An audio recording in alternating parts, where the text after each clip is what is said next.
तर आज आमच्या लग्नाच्या वाढदिवसानिमित्त सकाळी मस्त वरणबट्टीचा बेत केलेला. कारण वरणबट्टी माझ्या नवरोबाची फेवरेट डिश आहे. संध्याकाळी आईंनी आधी आम्हाला दोघांना छान असं ओवाळून घेतलं आणि असंच नेहमी सोबत खुश आनंदी राहा असा आशीर्वाद दिला.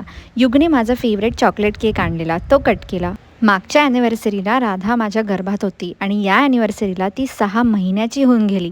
केवढे पटकन जातात नाही दिवस. पण ही ॲनिव्हर्सरी आमच्यासाठी खूप स्पेशल होती, कारण की आमच्यासोबत आमचं छोटंसं पिल्लू पण होतं सेलिब्रेट करायला. युगने माझ्यासाठी गिफ्ट आणलेलं. तसं गिफ्ट काय होतं हे मला ऑलरेडी माहीत होतं, कारण सिलेक्ट करायला आम्ही दोघंच गेलेलो. बट ते कसं बनवून येईल यासाठी मीही खूप जास्त उत्सुक होती.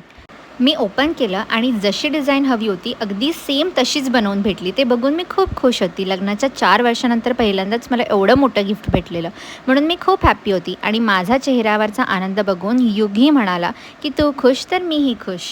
केक कटिंग करून आम्ही सगळे